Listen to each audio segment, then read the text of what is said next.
काल रात्री भायखला पोलीस स्टेशनची हद्दीत मोहरमचा प्रशासन चालू होता.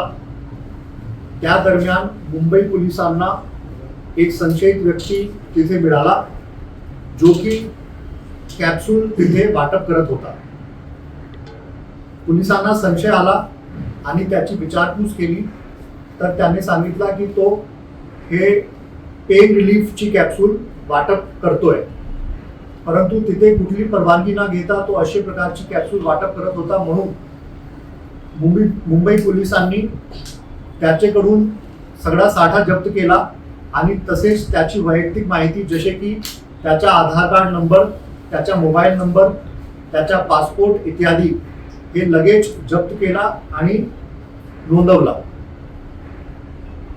त्यानंतर पहाटे 4 वाजता पोलीस स्टेशनला एक एमएलसी प्राप्त झाली, ज्यामध्ये सलमान सय्यद नावाची व्यक्तीची तब्येत बिघडली होती आणि त्याला उलटी आणि पोटचा दर्द असे लक्षणे येत होते.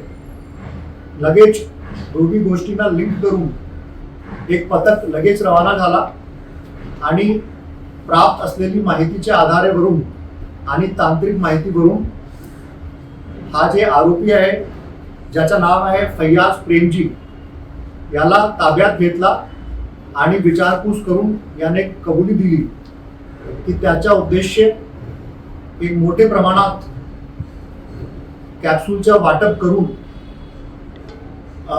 जहरीला सबस्टन्स त्यामध्ये मिळवून लोकांना हानी पोहोचवण्याचा होता. तपासामध्ये आतापर्यंत हे निष्पन्न झालेलं आहे की अटक आरोपी फैयाज प्रेमजी याने 50 किलो झिंक फॉस्फाईड नावाचा पॉइझनस सबस्टन्स हे ऑर्डर केला होता आणि तसेच 30,000 कॅप्सूल्स ऑर्डर केले होते. आणि काल रात्री आणि आजची तपासामध्ये आतापर्यंत पोलिसांनी 14,900 कॅप्सूल हे जप्त केलेले आहेत. सर, आरोपीचं बॅकग्राऊंड काय, म्हणजे शिक्षण काय आणि त्याचा हा एवढ्या मोठ्या मिरवणुकीमध्ये तो घातपात काय? आरोपीची वय 39 वर्ष आहे. तो राहणार विमाननगर पुण्याचा आहे आणि त्याची एज्युकेशन BBA आहे आणि मागच्या वर्षी तो 2025 मध्ये इराण आणि इराकला जाऊन आलेला आहे. आतापर्यंत ही माहिती समोर आलेली आहे. त्याचं काही कुठल्या आतंकवादी संघटनेशी कॉन्टॅक्ट वगैरे काय असं नाही, हे सगळे अँगलची तपास आता सुरू आहे आणि आता याबद्दल काही कॉमेंट करता येणार नाही. त्याच्याकडून किती आतापर्यंत मुद्देमाल वगैरे जे काय आपण जप्त केले त्याची काय नाही? आतापर्यंत 14,900 कॅप्सूल्स हे जप्त करण्यात आलेली आहे आणि प्रत्येक कॅप्सूलमध्ये 1 ग्राम झिंक फॉस्फाईड हे त्याने मिक्स केलेलं आहे.